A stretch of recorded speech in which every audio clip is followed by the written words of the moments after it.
permit me, Your Excellency, to commend you for the giant strides you've taken so far in development of education and related infrastructure, the promotion of civil servants, recruitment of the right personnel to man critical sectors of this government.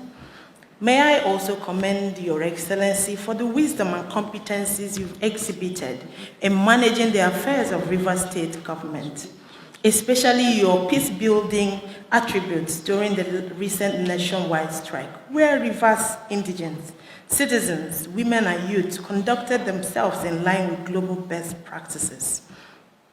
I want to commend the Rivers women, especially the youth of Rivers State, for listening to the governor and maintaining peace and order, even in the exercise of their fundamental right to peaceful assembly and protest. If they had done otherwise, my worry was that critical infrastructure within the education and tertiary institutions may have been touched, which would have set us back, and that is my interest as it includes the SDGs.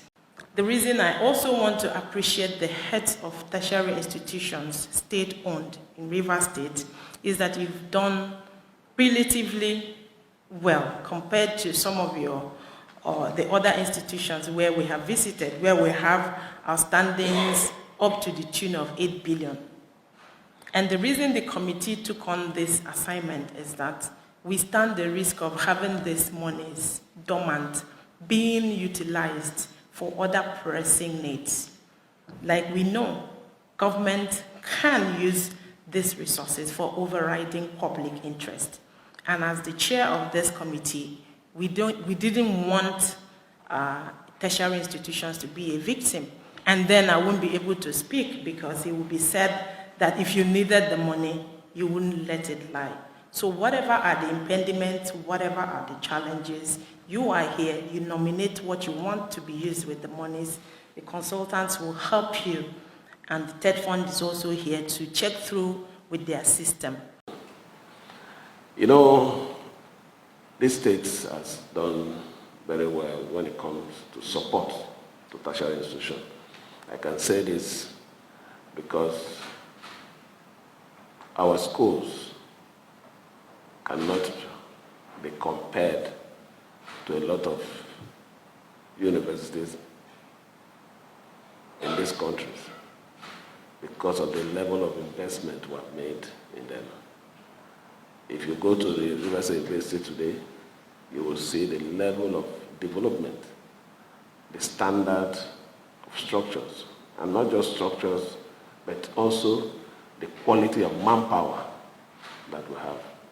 It means that education is a priority in our states. So I want to thank you for finding,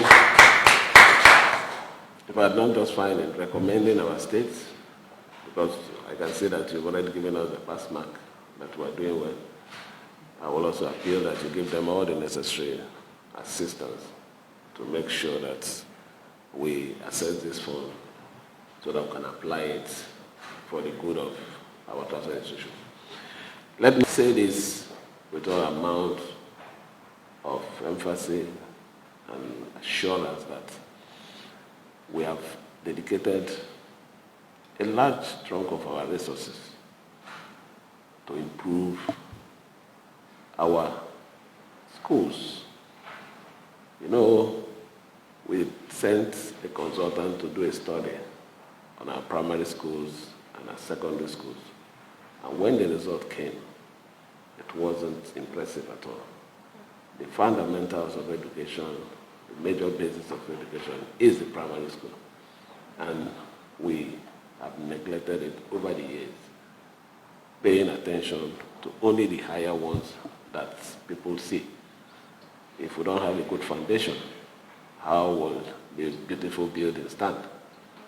So our program from next year, we've already started it, is to make sure that we build a strong base so that whatever we are going to lay on that base will stand the test of time. So I want to thank you for your support. Thank you for willingly supporting us because we did not compel you. You have decided to give us the support to make sure that we assess this fund. And on our own part, we will make sure that the tertiary institutions apply them in the right places. So that when you're coming for inspection again, you will see those things and understand and appreciate them the more. So that you can also access more money, because what I'm saying here is backlog of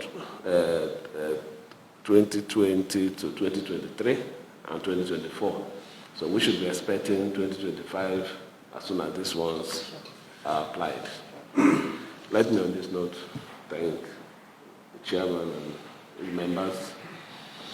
Let me also appreciate our heads of institutions for wonderful work they're doing.